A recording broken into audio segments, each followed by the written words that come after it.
예, 안녕하십니까. 서순복입니다. 그 오토의 그 EMC 공학 중에 이제 챕터 5번 수동전자 부품에 대해서 하고 있는데, 저번 영상을 통해서 우리가 R, 그 다음에 L, C, 그 다음에 이제 그 도체, 슬로라고 이제 보면 되겠죠, 이제. 요 이제 세 개에 대해서 좀 알아봤습니다. 그래서 이제 저번에 뭐 설명했듯이 그 우리 부품에 대해서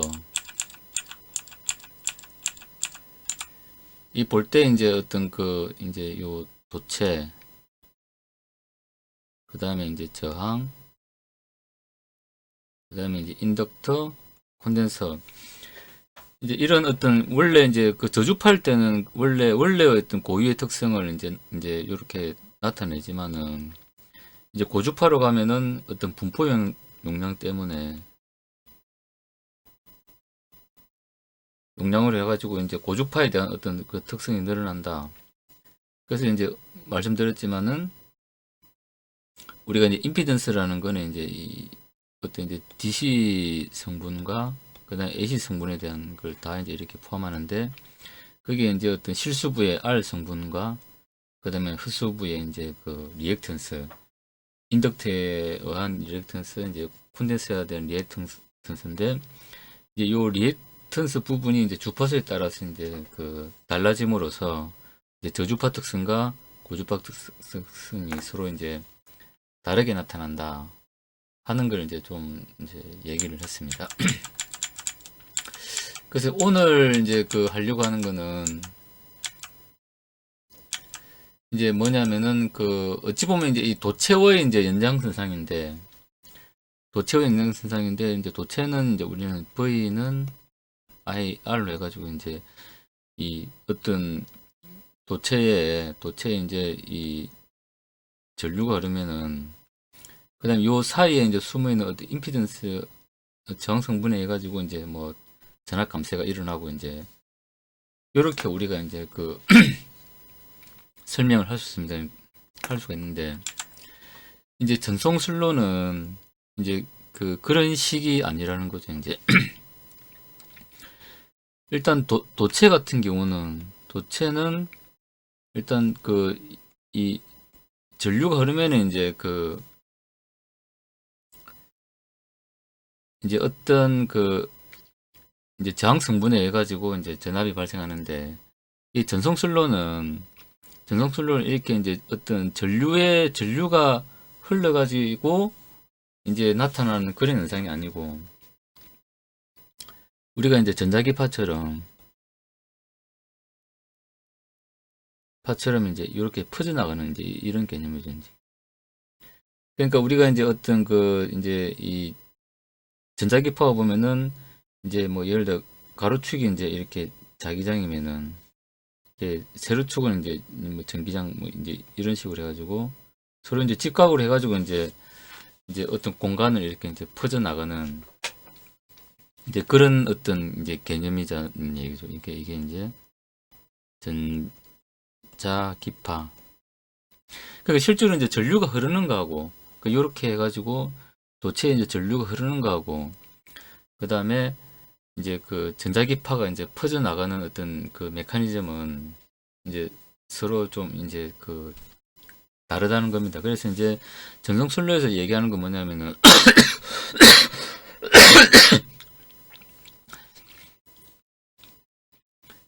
이런 이제 전자기파는 이제 에너지기 때문에 이 전자기파가 이제 퍼져나감을 해가지고 이제 어떤 부분적으로 이제 전류나 전압을 이제 형성하게 된다. 이제 그런 관점에서 이제 우리가 어떤 이제 신호가 이제 이 전달되는데, 이게 이제 도체 같은 경우는 이제 전류의 흐름으로 이제 일이 되는데, 전송슬로는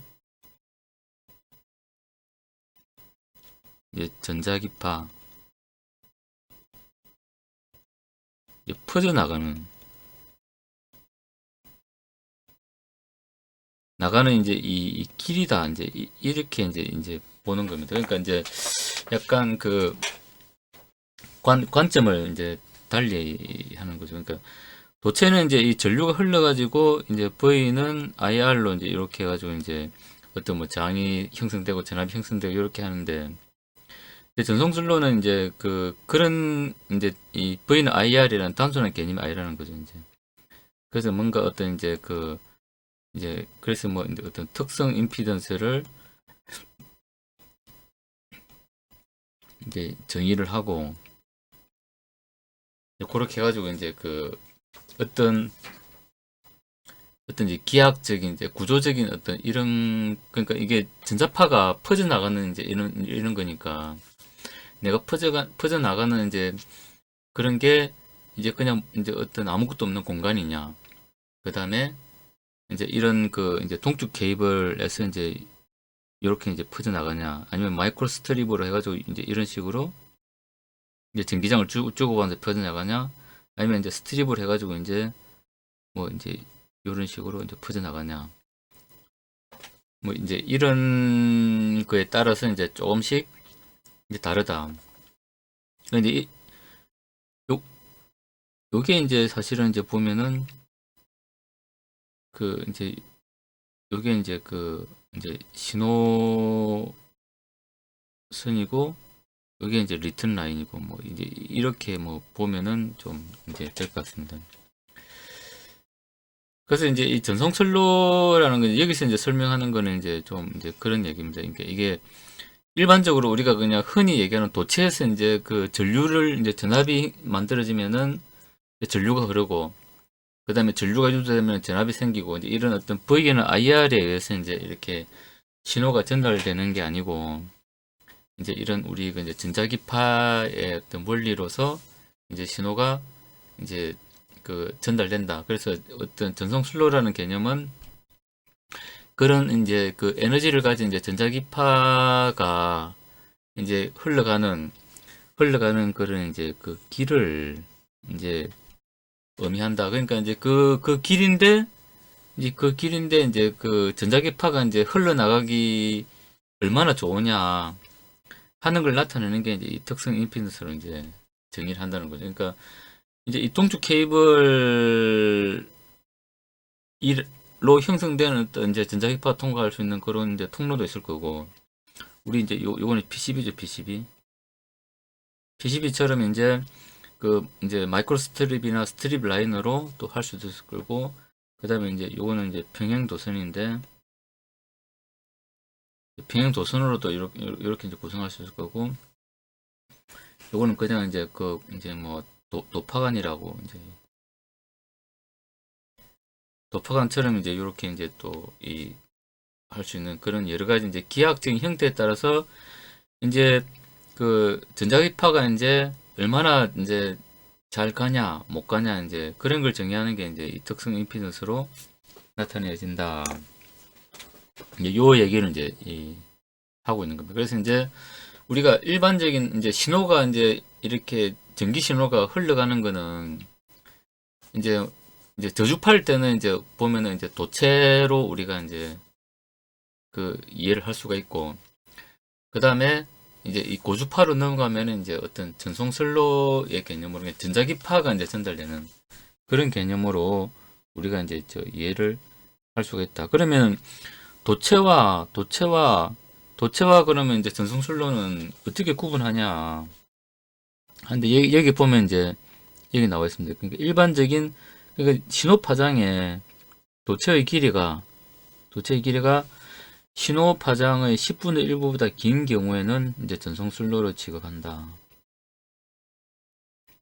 이제 요런 겁니다. 그러니까 우리가 이제 이제 어떤 이제 주파수가 높으면은 이제 파장이 짧아지고, 주파수가 낮으면 이제 파장이 이제 길어지는 거죠. 그러면은 우리가 이제 뭐 전력전자에서 하는 뭐 수십 킬로헤르츠, 뭐 1, 200 킬로헤르츠는 뭐 우리가 A4G만한 이런 이제 PCB에 설계를 한다 해도 전혀 이제 걔는 전송슬로가 아니죠. 이제 전송슬로로 볼 수가 없고, 그 다음에 이제 수백 메가헤르츠, 이제 기가헤르츠 단위로 이제 이 RF 통신을 하는 경우는 이제 그, 이제 뭐, 조그만 이제 뭐 손바닥만한 기판이라도 이제 그런 경우는 이제 그 전송 슬로우로 이제 취급이 될 수 있는 거죠. 그러니까 아주 고주파를 다루는 경우는 이제 PCB가 작아도 이제 전송 슬로우가 될 수가 있고, 그 다음에 이제 그 이제 주파수 대기 전력전자처럼 뭐 모터 제어는 뭐 한 10kHz 되고, 뭐 그 다음에 이제 뭐 그 DC 컨버터 이제 고주파 하더라도 뭐 요즘 메가헤르츠 다니고 뭐 500에 300kHz 이제 이렇게밖에 안 되니까, 그런 경우는 뭐 PCB가 뭐 좀 다소 크더라도 이제 전송슬로로까지는 이제 다뤄지지 않아도 이제 된다. 이제 그런 겁니다. 그래서 이제 우리가 이제 그 사용하는 어떤 그 이제 메인 주파수 대역에 비해 가지고 이제 그 짧으면은 이제 전송슬로 굳이 생각 안 해도 된다. 근데 우리가 이제 이 전자파 하다 보면은 좀 애매한 게 이제 그런 거죠. 이제 내가 만일에 100kHz로 이제 이 구동하는데, 그럼 100kHz는 전혀 이제 그 전송슬로 개념으로 이제 안 다뤄도 되겠죠. 이제 뭐 A4G만은 전력전자 보도가 있다고 가정했을 때. 근데 이게 이제 스위칭 할 때 이 노이즈, 이 링깅 노이즈가 이제 보면 이제 뭐 이게 이제 뭐 수 메가헤르츠에서 뭐 수백 메가헤르츠 이제 헤르츠가 이제 되다 보면은 이제 여기서 발생한 이제 이런 놈들은 이제 어찌 보면 좀 전송슬로 이제 개념이 되겠죠. 그러면은 어떤 L 성분과 이제 C 성분을 줄임으로써 이제 오버슈트가 1이 되는 걸 이제 뭐 이런 식으로 이제 뭐 줄인다든지 이런 게 이제 좀 필요할 수는 있습니다. 예. 그래서 이제 요는 뭐냐면은 이 우리가 이제 전송슬로 개념을 따질 때는, 그러니까 이게 RF 이제 같은 경우는 이제 좀 아주 이제 뭐 이게 계산을 좀 정확하게 해야 되겠지만은, 우리가 이제 전력전자 같은 경우는 이제 이게 PCB 이제 패턴을 패턴 설계를 이제 좀 이제 넓게 뭐 이제 사실은 잘 하면 이제 사실 대부분 크게 이제 문제가 없다. 뭐 요 정도로 좀 생각하면 좋을 것 같습니다. RF 같은 경우는 이제 이 전송 슬로우 개념으로 다 다뤄야 되기 때문에 이제 그걸 해석하는 어떤 그런 툴도 있고, 이제 그 RF에 맞는 이제 그런 해석하는 이제 시뮬레이션 툴도 있고, 그 다음에 이제 그 이 마이크로 스트립이나 스트림 라인 어떻게 설계해야 된다는 그런 게 이제 나와 있기 때문에, 뭐 그거는 이제 사실 뭐 이제 그렇게 전문적으로 하시는 분들은 그렇게 하기 때문에 문제가 없고, 다만 이제 우리 같이 이제 전력전자 하는 이제 분들은 이게 이제 전송슬로로 다뤄야 될 그런 주파수 대역으로 사실 제어하는 경우는 거의가 없죠. 이제 근데 이제 EMI 때 이제 그 우리가 이제 하다 보면은 오버슈트나 언더슈트에서 이제 수 메가헤르츠, 수백 메가헤르츠의 어떤 그 소스들이 나오기 때문에, 이제 그런 걸 우리가 이제 줄이려고 하다 보면은 이제 그 어떤 이제 이 전송 슬로의 어떤 그런 개념을 약간 이렇게 이제 좀 도입해가지고 이제 그 PCB 패턴을 이제 어떻게 개선할 거냐, 이제 이 어떤 문제에 이제 결국은 넘어오게 되는 거죠. 근데 RF처럼 우리가 이제 뭐 어떤 툴을 돌려가지고 뭐 그렇게 할 필요는 사실 없는 것 같고, 이제 패턴이 이제 둘러가는 거 이제 좀 이렇게 뭐 바로 하고, 그 다음에 이제 스로로 이렇게 가는 이제 뭐 게이트 신호 라인이라든지 이런 거 이제 보면은 좀 꺾이는 거 줄이고, 그 다음에 이제 스로를 지나치게 많이 이제 이렇게 통해 이제 간 신호들은, 특히 FET 게이트 신호 같은 이제 이런 거죠. 이제 지나치게 이제 스로를 뭐 여기 갔다 저기 갔다 뭐 이런 거 이제 좀 몇 개 이제 줄인다든지, 이런 게 이제 어떤 전자 차원에서의 어떤 대책이 아닌가 이제 그렇게 생각이 됩니다. 그래서 이제 그러니까 정리를 하면 이제 그 이제 우리가 그 주파수가 이제 낮은 데는 이제 이 도체로 생각해가지고 이제 V는 IR로 이제 생각을 해야 되고, 그 다음에 이제 이 어떤 그 스위칭 노이즈에서 생기는 이제 그 EMI에서 스위칭 노이즈 때문에 이제 에일이 나는 경우가 많으니까, 이제 그런 경우는 이제 사실은 우리가 PCB 패턴을 이제 좀 좋게 하는 수밖에 없다는 거죠. 그러면 이제 게이트 신호 같은 경우는 비아홀이나 꺾이는 이제 포인트 최소로 하고 좀 하고, 그 다음에 데즐러 라인 같은 경우는 이제 그 둘러가지 않고 이제 직선으로 가게 하고, 그 다음에 이제 그 폭을 넓게 해가지고 이제 L을 줄이면은 이제 그 오버슈트나 언더슈트를 줄여가지고 이제 EMI 대책을 우리가 할 수 있다. 개념은 이제 그렇게 생각하면 좋을 것 같습니다. 그래서 조금 우리가 이론적으로 보면은 그 전송 슬로는 여기 보면 이제 전자기 에너지를 유도하는 역할만 한다.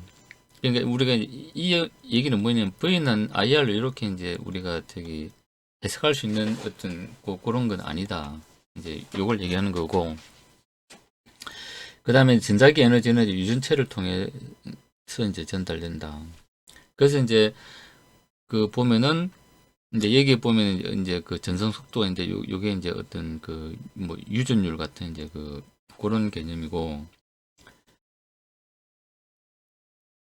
그래서 보면은 그 이제 요게 이제 이 도체라는 얘기죠. 이제 이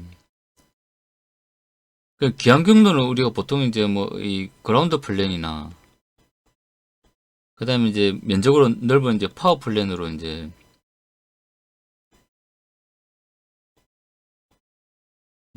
리턴이 되겠죠. 요거는 이제 신호 라인은 이제 좁고, 그러면 이제 이 옆에서 보면은 이런 거 보통 우리가 이제 이렇게 이제 그라운드 패턴 이렇게 되어 있으면 이제 신호 라인은 보통 이렇게 되겠죠. 이제 이 사이에 이제 F8 같은 이제 PCB로 치면은 이게 이제 뭐 F8겠죠.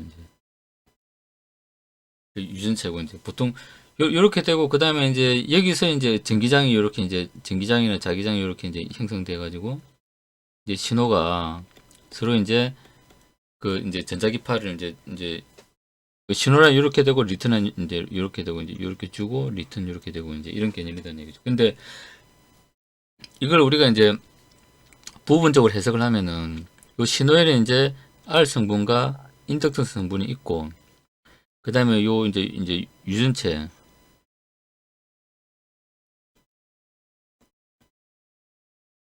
PCB로 보면은 이제 우리가 저기 F8가 대표적인 그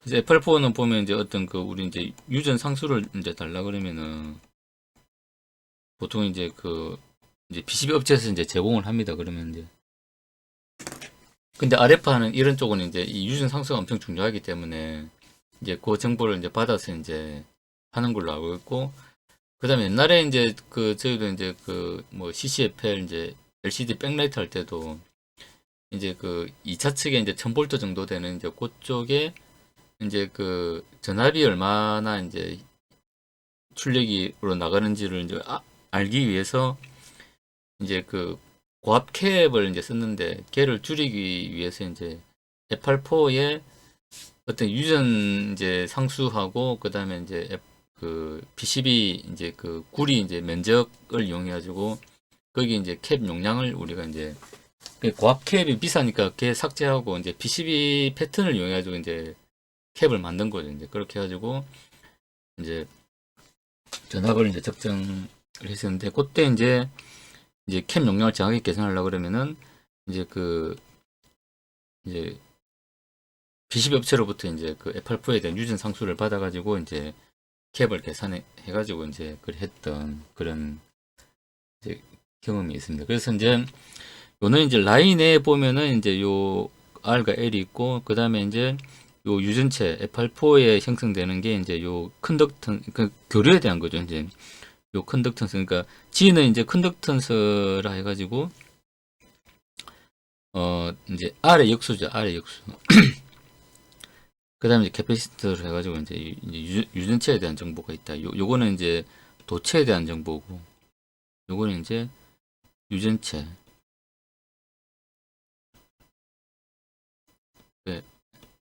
F8포겠죠. P12로 하면은. 이제 그렇게 해가지고 이제 요렇게 이제 어떤 그 요런 모델로 이제 우리가 이제 할 수 있다. 이제 요런 겁니다.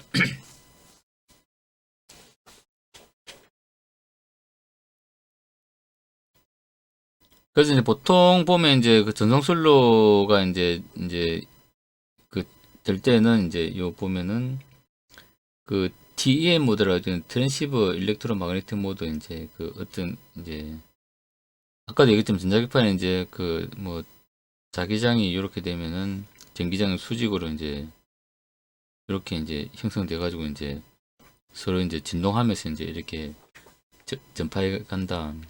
이제 그런 거죠 이제. 그러니까 이제 이게 횡방향이라는 건 이제 우리 뭐 자기장이 이렇게 되면 전기장은 이제 이렇게 되고 그다음에 자기장이 이렇게 되면 전기장이 이렇게 되고 이제 서로 이제 이 방향이 이렇게 막 사방으로 막 퍼지는 게 아니고 이제 요런 이제 어떤 하나의 어떤 이제 횡방향으로만 이제 그 서로 이제 진동하면서 이제 한다는 이제 뭐 그런 거겠죠.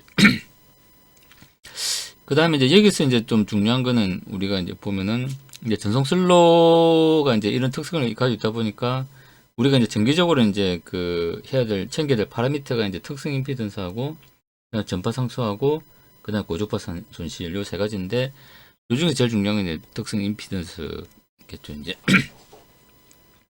그래서 이제 특성 임피던스에 대해서 좀 이제 설명을 하고 있습니다. 그래서 우리가 여기서 보면 이제 어떤 고주파를 이렇게 이제 그 예를 들어 이제 뭐 MCU 이제 클락이 이제 이렇게 이제 진행한다 그러면은 요 상승 엣지는 하강 엣지에서는 이제 그 어떤 고주파 성분들이 많이 포함되어 있기 때문에 이제 여기에서 어떤 이제 그 전류의 변화가 이제 생긴다는 거죠. 그러니까 내가 이제 요게 이제 이렇게 이제 하다 보면은 이제 요 이제 상승 엣지나 하강 엣지에서 이제 한번 발생하고 그다음 클락에서 또 이제 또 발생하고 그다음 또 클락에서 또 이제 발생하고 이렇게 되죠. 그러니까 제일 처음 이제 요게 이제 T1, T2, T3 이제 이런 식으로 해가지고 이제 그 이게 이제 전자기파가 이렇게 이제 전파해 나간다. 이제 이런 걸로 이제 보시면 됩니다. 그래서 보면 신호의 상승 엣지 부분이 전송선을 따라 전파하면서 그 다음에 이제 신호 전류와 기한 전류가 전송슬로의 도체에 흐르게 된다. 그러니까 이제 이게 이제 어떤 그 소스 원이 이제 여기서 하는 이제 전자 기파가 이제 소스가 돼 가지고 이제 도체에다가 이제 전류를 이제 유발한다. 그래서 이제 여기서 보면은 이제 우리가 앞에 이제 모델은 이제 요 보면은 손실 팩트 해가지고 이제 R가 이제 요 이제 유전체의 어떤 이제 손실부하고 저항에 대한 손실부가 있지만은 얘는 이제 사실 거의 이제 좀 제로로 놓으면은 실질적으로 우리가 이제 전송술에서 다뤄야 될 거는 L하고 C다. 이제 요 얘기를 이제 하는 겁니다. 그래서 이제 여기서 보면은 실제로 우리가 이제 그 어떤 이제 아까 이 모델 요 모델에서 이제 어떤 특성 임피던스를 이제 뽑아내면은 요 이제 R 플러스 이제 오메가 L 그다음에 G 플러스 오메가 C 이제 이렇게 나타낼 수가 있는데 실제 전송술로에서 이제 그 손실이 없다. 그러니까 저항 손실도 없고 그러니까 도체의 이제 저항 손실도 없고 유전체의 어떤 이제 그 손실도 없다고 가정을 하게 되면은 이제 얘가 다 이제 0이 되고 0이 되면은 J 오메가 J 오메가 약분되고 LC만 남겠죠. 이제 그래서 우리가 이제 이렇게 해석할 수 있는데 얘를 특성 임피던스라고 이제 임피던스라고 한다. 그러니까 이게 이제 어찌 보면 이제 전자 기파가 이제 어찌 보면 뭐 이제 가는 걸 뭐 약간 이제 뭐 방해하는 뭐 이런 이제 뭐 개념으로 좀 보시면 임피던스니까. 그래서 이제 보면은 그 대부분은 우리가 이제 요 모두 이제 근사적으로 이제 해야 되고, 근데 확실하게 이제 그 이제 계산으로 나온 게 이제 그 동축 슬론 그 동축 케이블, 그 다음에 이제 동축 케이블 뭐 이렇게 된 거, 그 다음에 평행한 두선 그런 경우, 그 다음에 이제 판 위에 놓인 이제 그 원형 도선, 이제 요런 이제 세 가지는 이제 요렇게 이제 공식으로 요렇게 이제 유도가 된답니다. 그렇게 했을 때 이제 요 길이가 이제 상당히 이제 그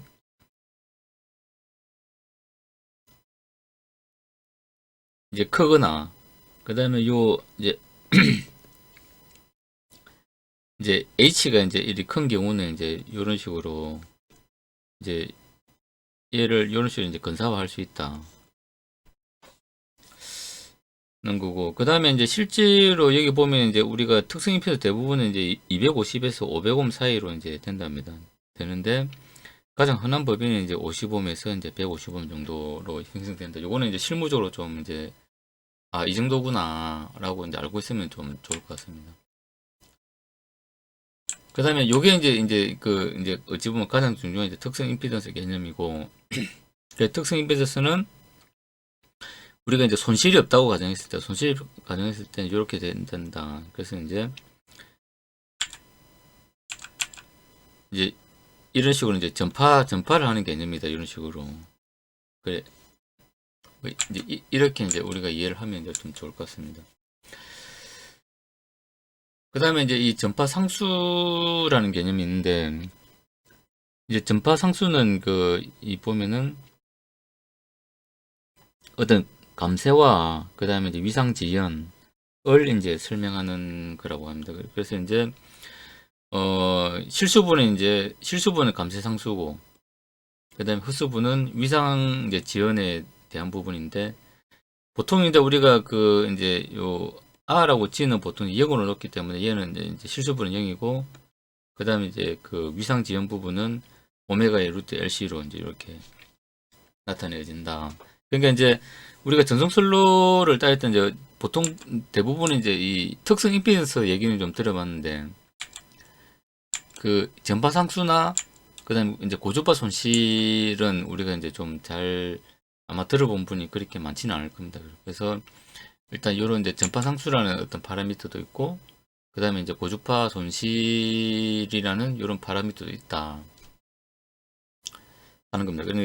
그다음에 요거 이제 그다음에 이제 나온 게 고주파 손실인데, 이제 고주파 손실은 이제 두 가지가 이제 있다고 합니다. 그래서 이제 그 저항 손실하고 유전체 손실. 그러니까 이제 아까 얘기했지만 이제 그 저항 손실하고 유전체 손실이 제로일 때는 이제 우리가 L하고 이렇게 이제 C로 나타낼 수가 있는데, 근데 이게 이제 무시할 정도로 작지만은 그래도 이제 좀 뭐 RF 같이 이런 미세한 부분을 이제 고려해야 된다 그러면은 여기 이제 R 넣고 군데서 넣고, 같은 라인에도 R 넣고 L 넣고, 그 다음에 이제 G 성분 넣고, 이제 유전자 손실이죠. 이제 캠 넣고, 이제 요렇게 우리가 이제 조금 이제 요거는 이제 근사화한 거고, 요건 이제 실제 이제 전송슬로. 그래서 이제 이 R하고 그 다음에 G는 이제 사실은 이제 무시할 정도로 좀 작긴 하지만은 이제 미세한 부분에서 고려를 하려고 하면 그렇게 하면 된다. 그래서 우리가 이제 어떤 그 고주파 손실을 고려할 때는 이제 R하고 이제 G를 0으로 넣는 대신에 이제 그 L 오메가보다는 R이 훨씬 작고, 그 다음에 C 오메가보다는 훨씬 이제 G가 작다. 이렇게 가정하고 이제 우리가 이제 수식을 이제 전개를 한다고 이제 우리 합니다. 그래서 우리가 계산을 해보면은 이제 저항 손실은 이제 그 원형인 단면 도체하고 이제 사각형인 단면 도체는 이제 이런 식으로 우리가 이제 좀 구할 수 있다고 합니다. 근데 이제 이건 제가 볼 때는 이제 이게 RF 하시는 분들은 이제 이런 걸 이제 기본적으로 이제 좀 계산을 하시겠지만은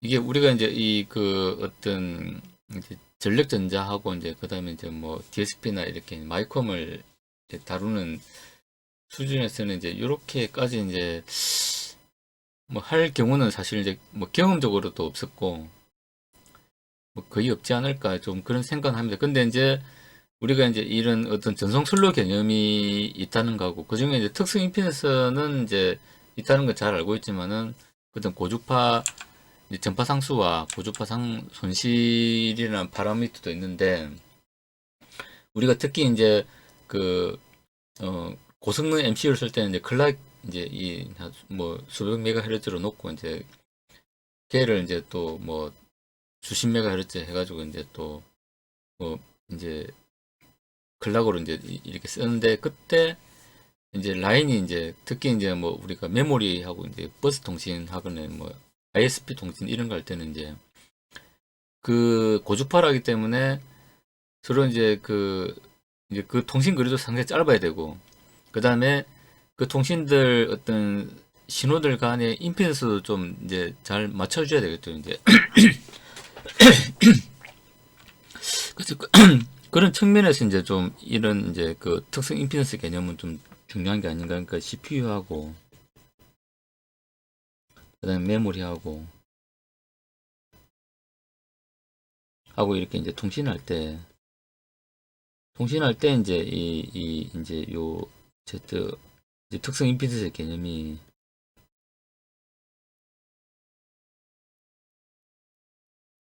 이제 중요하지 않나 이렇게 생각합니다. 그래서 이제 쉽게 해가지고 이제 이런 거죠. 이 보통 우리가 이제 CPU하고 이렇게 이제 이렇게 떨어 있다 보면은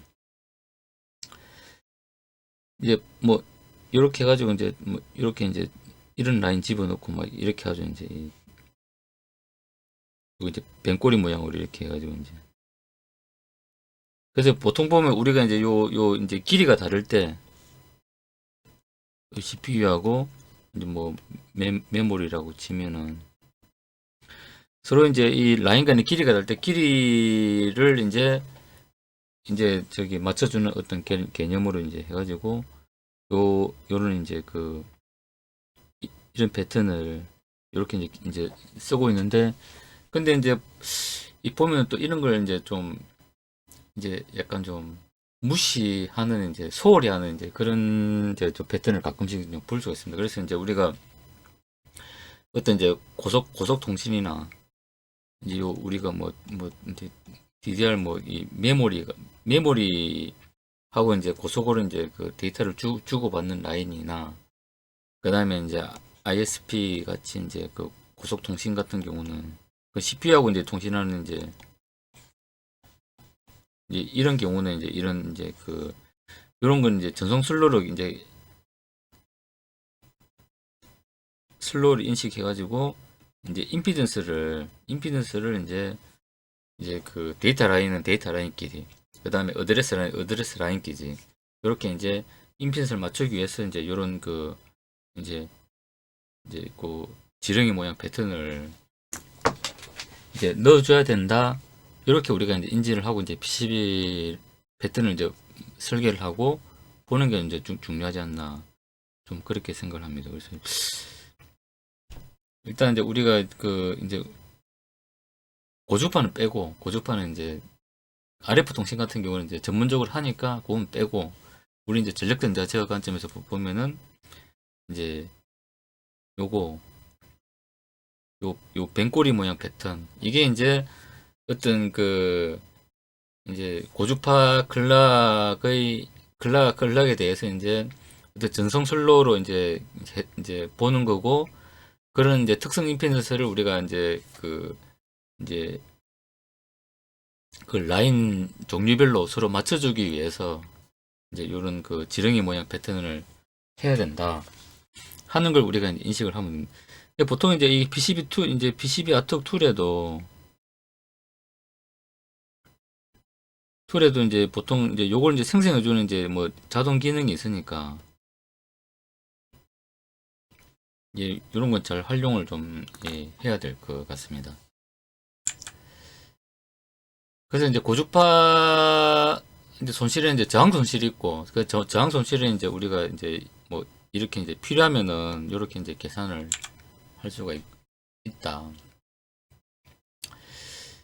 그 다음에 이제 유전 손실인데 유전 손실은 이제 이게 전파가 이제 이렇게 퍼져 이제 이렇게 가는데 요 전송 슬로를 따라서 이제 퍼져 가는데 이제 유전체에 따라서 이제 어떤 감쇄되는 이제 그런 특성이 있다. 그거는 이제 우리가 탄젠트 요 이제 그 손실 개수를 해가지고 이제 이렇게 이제 나타냅니다. 이게 뭐냐면 이제 우리가 복소수로 나타내면은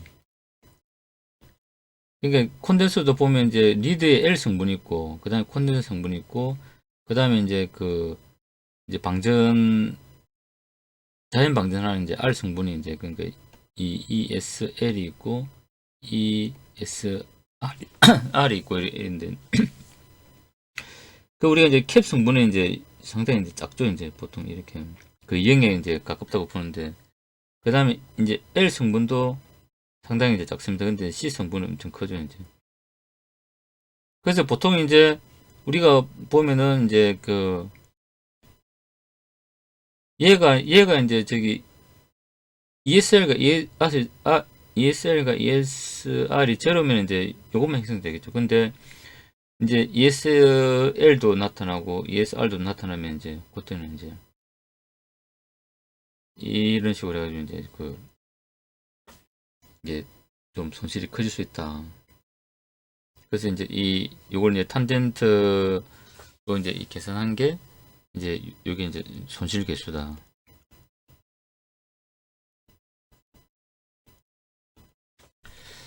이렇게 이제 보면 됩니다. 그래서 우리가 이제 어떤 클락 신호가 만일에 이걸 만일에 이제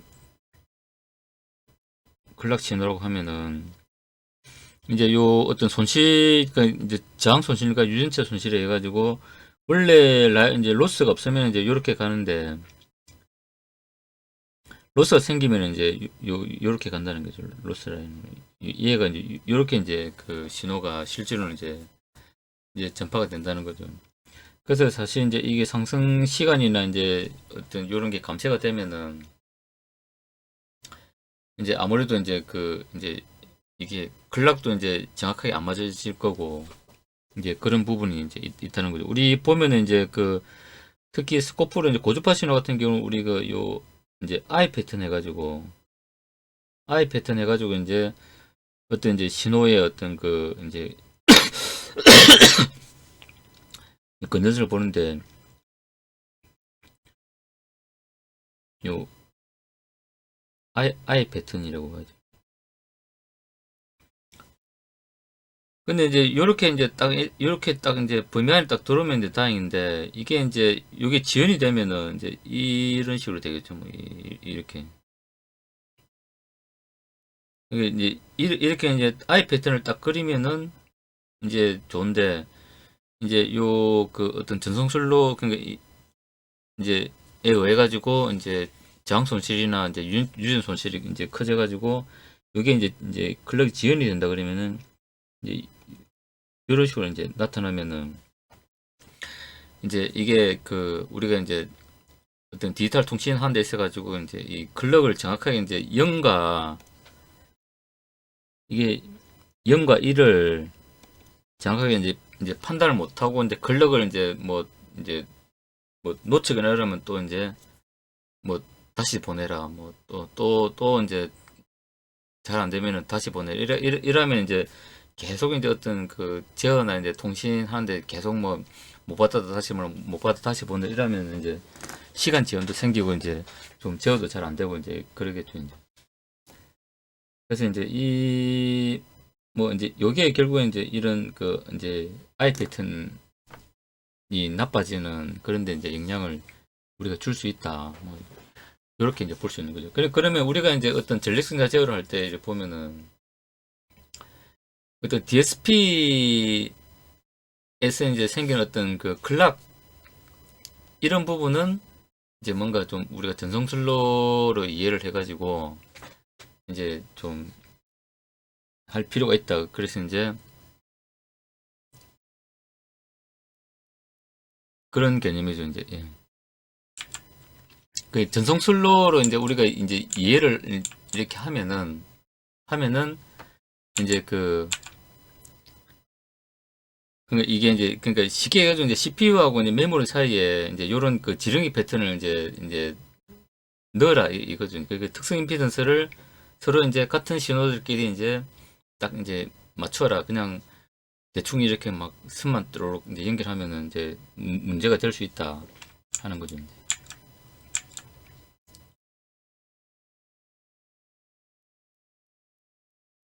그래서 이제 보면은 이제 여기 이제 이 이제 지금까지 이제 고주파 손실.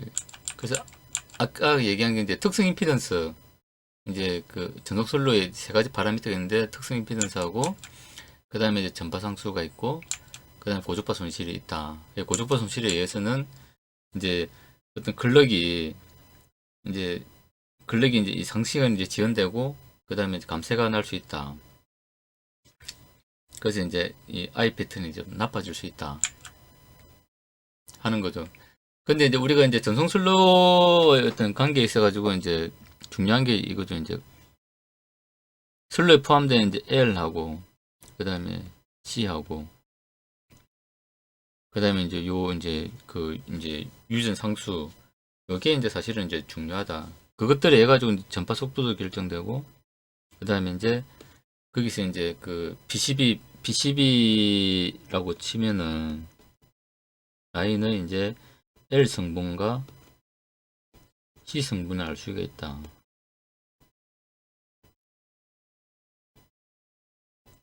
그 요런 관계 해가지고 이제 우리가 이제 특성 임피던스 이런 관계를 이용하면은 PCB 라인에 이제 L 성분과 C 성분이 얼마인지 알 수 있다는 얘기죠. 이제.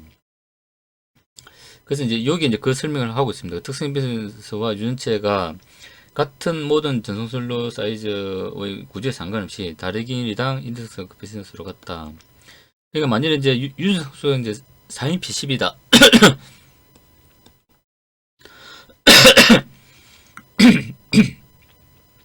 그래서 이제 4이고 그 다음에 전송 슬로가 이제 75mm라고 이제 측정이 됐다 그러면 요거는 이제 우리가 이제 계측이 가능하죠. 이제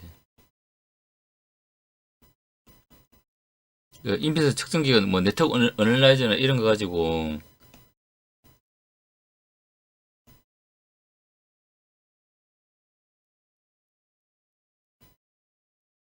이제 가지고 이제 이렇게 측정을 하면 되겠죠. 이제 그러면 전송 슬로에 있는 이제 커피신트와 이제 그 L 값을 우리가 알 수가 있다 하는 거죠. 이제 이런 경우는 제가 볼 때는 이제 뭐 그 이제 RF 통신 같은데 이제 쓰지 않을까.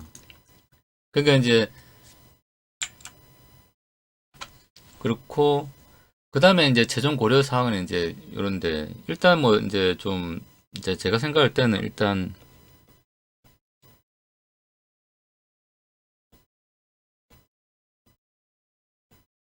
이제 우리가 이제 뭐 전력전자 제어를 하기 위해서 이제 뭐 DSP를 쓴다 그러면 이제 뭐 요런 이제 그 지렁이 모양 패턴 요런 거 좀 잘 써야 될 것 같고 그 다음에 이제 요 이제 지렁이 패턴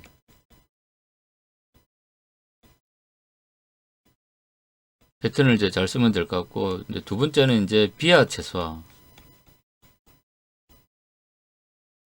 그 다음에 이제 세 번째는 이제 꺾는 거.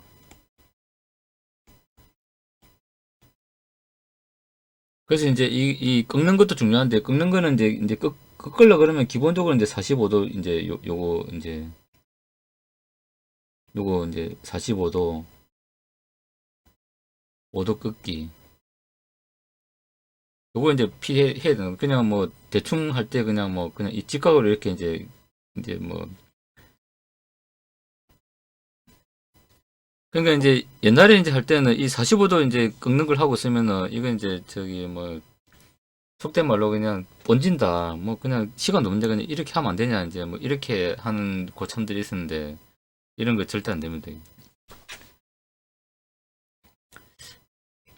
그래서 일단 우리가 이제 어떤 그 이제 그 RF 빼고 그다음에 이제 어떤 전력전자 제어 관점에서 이제 우리가 이제 그 고성능 이제 그 DSP나 이런 걸 다룰 때 우리가 지금 생각해야 되는 거는 일단 이제 그 이 이제 CPU에서 이제 ISP 이제 고속 통신하거나 그다음 메모리 주고받을 때 이제 요 데이터 라인과 어드레스 라인 같은 경우는 이제 지름이 패턴 해가지고 이제 임피던스를 맞추는 거 중요하고 그 다음에 이제 그 BR을 안 쓸 수는 없는데 BR을 이제 좀 개념 없이 막 쓰는 거는 이제 좀 지양해야 된다는 거고 그 다음에 이제 이 좀 꺾는 걸 이제 좀 45도 꺾는 걸 잘 해야 된다. 절대 90도 이제 패턴은 절대 하면 안 된다. 사실 이제 요 세 가지만 제가 볼 때는 딱 기억을 하고 있으면은 이제 그 괜찮지 않을까 이제 이렇게 예, 생각을 합니다. 그 다음에 이제 마지막에 이제 페라이트 코어인데 페라이트 코어는 이제 어떤 우리가 이제 이 고주파 이제 그 잡음을 제거하기 위해서 이제 하는 거라고 이제 생각을 하시면 됩니다. 그러니까 여기서는 이제 우리가 페라이트 코어 같은 경우는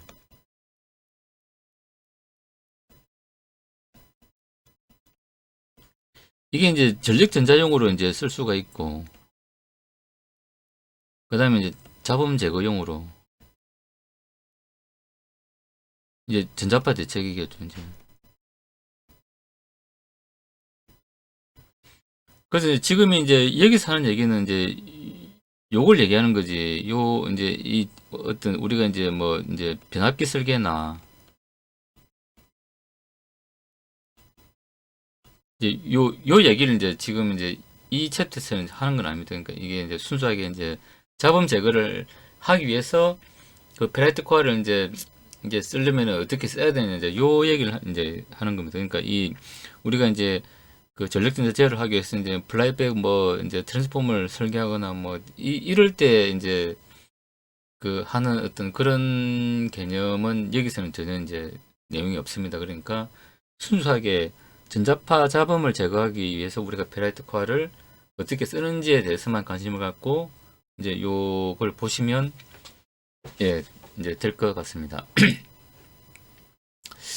그래서 이제 여기도 나와 있지만은 이게 이제 페라이트 코어는 이제 여기 보면 이제 뭐 이제 철이 대부분이죠. 그 다음에 미량원의 코발트, 니켈, 아연, 망간, 그다음 히토르 금속들이 이제 미량으로 들어가 가지고 이제 그 강자성 물질을 이제 만드는 건데 이제 회사마다 이제 그 나름대로 노하우로 이제 어떤 그 성능 비율이 다르기 때문에 이제 뭐 똑같은 그런 이제 특성을 이게 그 이제 재료 성분을 가진 이제 페라이트 코어는 뭐 없다고 이제 합니다. 그래서 보통 우리가 이제 비드 같은 경우는 이제 라인에다가 이렇게 이제 코어 이렇게 이제 둘러 씌우는 이런 게 있고, 그 다음에 이제 L하고 이제 그 라인 R 성분이 있고, 그 다음에 이제 기호로는 이렇게 이제 뭐 이렇게 이제 나타내고, 그 다음에 이제 그 이제 페라이트 코어별로 이제 이 주파수 타입이 또 이렇게 있고, 그 다음에 임피던스 특성은 이제 뭐 이렇게 이제 나타내어진다. 뭐 이런 겁니다. 그 다음에 이제 임피던스는 이제 그래서 이제 여기 이제 보면은 페레트는 강사 자성체인데 비해 가지고 전기 저항률이 높다는 중요한 장점을 갖고 있습니다. 강자 석창이라는 건 뭐냐면 이제 이게 우리가 이제 이 분극이 이제 잘 된다는 거죠. 이제 이렇게 딱 이제 그 뭐 이제 자기장에 가해지면 이제 딱 이렇게 해가지고 이제 쫙 하면 이제 그 어떤 이제 강자 자성체 이제 그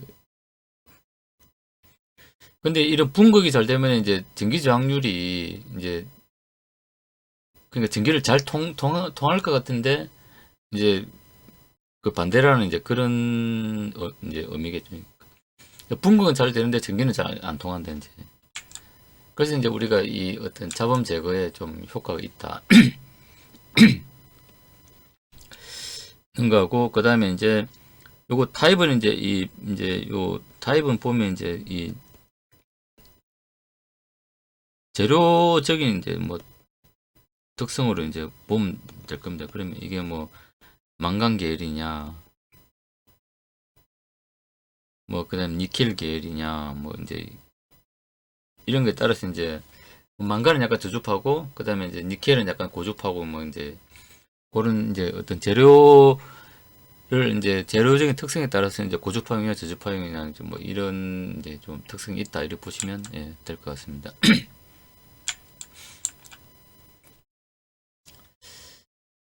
그 다음에 이제 요 보면 이제 뭐 좀 원통이 길수록 임피던스가 이제 좀 높고, 그 다음에 코어 길이를 증가시키는 것과, 그 다음에 이제 코어를 또 여러 개 이제 써서 할 수도 있다 하는 거고,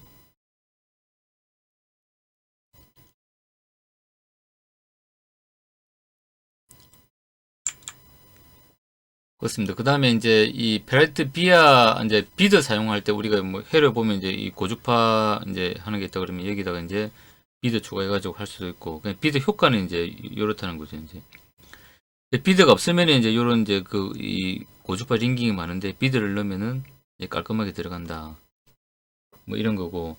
그 다음에 이제 그 우리가 이제 모트도 보면 노이즈가 많죠. 이제 그러면은 여기 보면은 이제 그 도파간 쓰고, 여기 이제 비드 쓰고, 이제 이런 식으로 하면은 이제 그 스위칭 노이즈를 좀 줄일 수 있다. 그 이제 얘가 이제 여기 보면 이제 이 직류 모트 이제 전원인데, 여기 보면 요게 이제 도파간이고, 요 이제 페레트 코어를 이제 두 개를 해놓은 거죠. 이제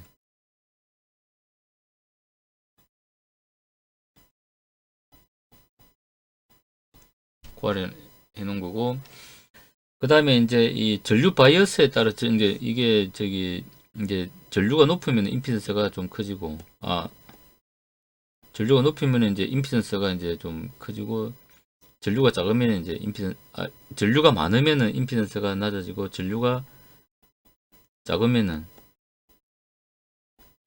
전류가 이제 크면은 임피던스가 이제 낮아지고, 전류가 작으면 임피던스 높아진다. 이런 특성이 있다. 뭐 이런 것도 좀 참고로 알고 있으면 예, 좋을 것 같습니다.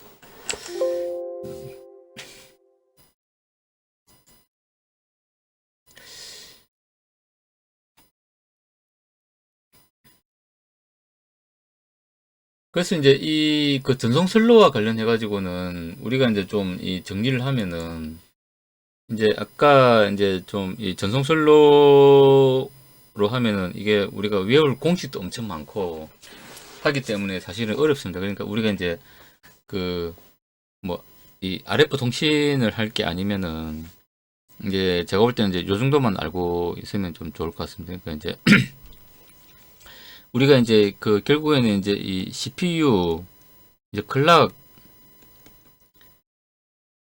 이제 이 고주파기 때문에 이제 기본적으로 이제 일단 이제 전송 슬로 이제 개념을 적용해야 된다. 그래서 이제 보면 우리가 이제 그 특성 임피던스를 고려를 해야 되는데, 얘를 우리가 이제 뭐 계산하고 이렇게 이제 뭐 앉아 있을 이제 시간적 여유는 사실 없죠. 이제 그래서 일단 이렇게 이제 이 그 이제 고주파 통신, 이제 고주파 신호를 주고받는 이제 클락 신호 같은 경우, 이제 메모리 간 통신, 그 다음에 ISP 통신 같은 고주파 통신 같은 경우는 이제 그 임피던스를 맞춰주는 게 중요하다. 같도록. 같은 통신끼리. 그래서 이제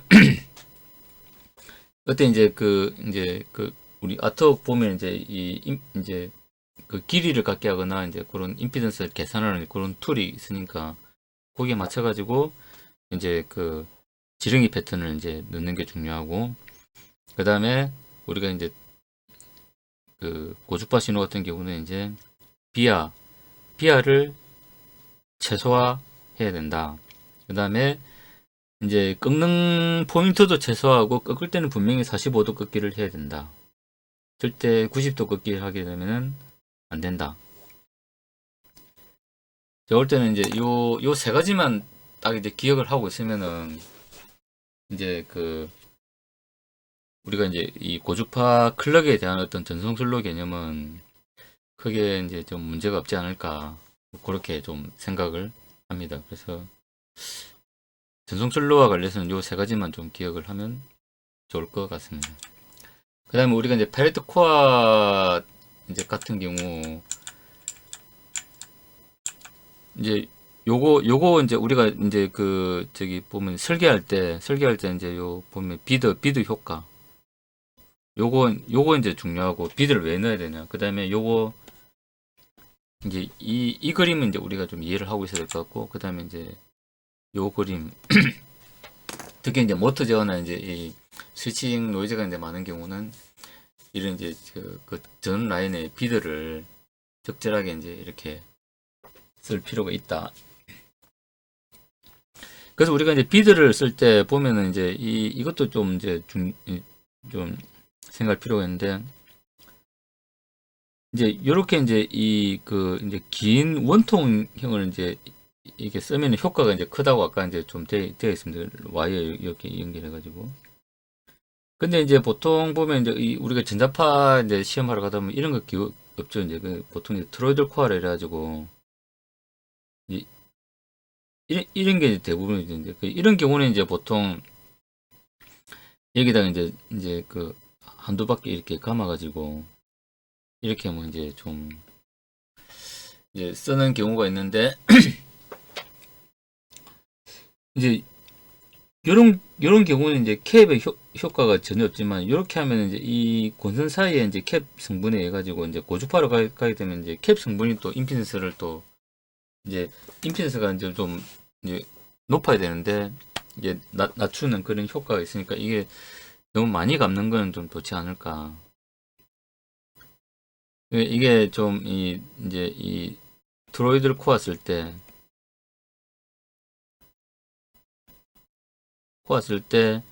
너무 많이 감지 마라.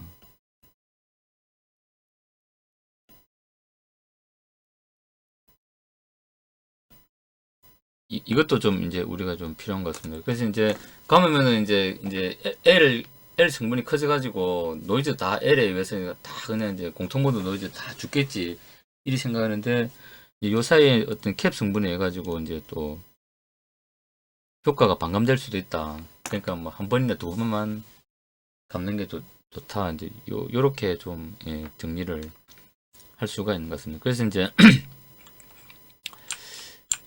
정리를 하면 이제 전송슬로 같은 경우는 이제 지름기 패턴, 그 다음에 비하 최소화, 그 다음에 이제 꺾기 최소화, 꺾을 때는 45도 꺾기 하는 거고, 그 다음에 이제 이 페레트 코어와 관련해서는 이제 페레트 코어의 효과, 요 그림하고, 그 다음에 이제 우리가 이제 모터 제어나 이런 거 할 때 이제 그 비드를 어떻게 쓸 건가. 예, 가능하면 이제 긴 비드를 쓰면 좋은데, 이렇게 긴 거. 요게 이제 좀 베스트고, 이제 요걸 이제 굿 정도로 이제 볼 수 있는데, 이제 틀어놓고 왔을 때는 너무 많이 감지 마라.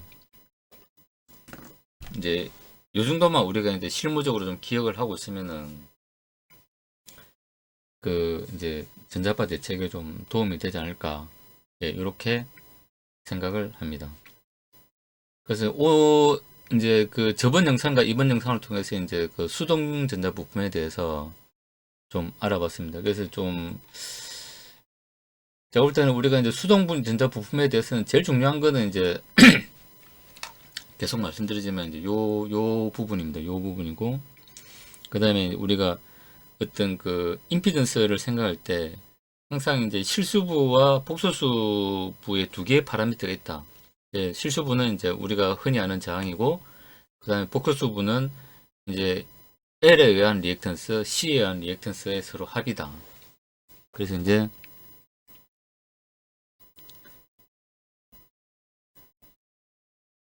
요 R이고 XL이고 XC다. 그래서 요 세 개가 이제 합해져 가지고 어떤 임피던스가 나온다. 그 다음에 이제 저주파 특성과 고주파 특성이 분명히 다르다 하는 걸 우리가 이제 인지를 하고 있으면 예, 좋을 것 같습니다. 그런데 이제 이 모든 건 결국에는 우리가 이제 PCB 이제 부품 배치나 PC 패턴을 어떻게 하느냐를 이제 사실은 이제 적용하는 거죠. 그래서 이제 그 부품 배치를 할 때 이제 어떤 대진로 라인이나 이제 고속 이제 그 라인이 최소화될 수 있도록 이제 그 부품 배치를 해야 되고, 그 다음에 이제 그 대진로 라인 같은 경우는 이제 폭을 최대한 넓게 해가지고 이제 L 성분을 이제 줄여가지고 스위칭에 따른 오버슈트나 언더슈트에 의한 이제 그 L 성분에 의해서 이제 생기는 오버슈트와 언더슈트가 줄여질 수 있도록 하고, 그 다음에 이제 고주파 신호들이 이제 그 이제 메모리나 이런 걸로 이제 왔다 갔다 할 때는 이제 서로 이제 그 버스 라인, 어드레스 라인 이제 이런 종류별로 이제 임피던스를 맞춰줘야 되는데, 임피던스를 맞춰주기 위해서는 이제 그 지렁이 모양 패턴 좀 쓰고 어떤 전송 슬롯 개념을 이제 그런 식으로 우리가 적용을 해야 된다. 이것만 좀 기억을 하면 예, 좋을 것 같습니다. 그래서 이제 조금 이제 강조를 하면 이제 요 페이지 좀 이제 그 이제 이제 좀 염두에 두면 좋을 것 같고,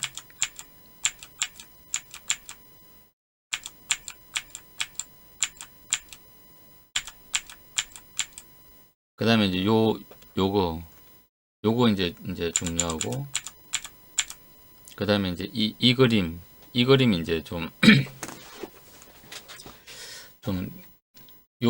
아까 이제 말씀드린 요것만 우리가 이제 좀 기억을 딱 하고 있으면은 예, 좀 좋을 것 같습니다. 예, 오늘 이제 요것을 해가지고 그 제5장 그 수동전자 부품에 대해서는 좀 예, 마치도록 하겠습니다. 예, 감사합니다.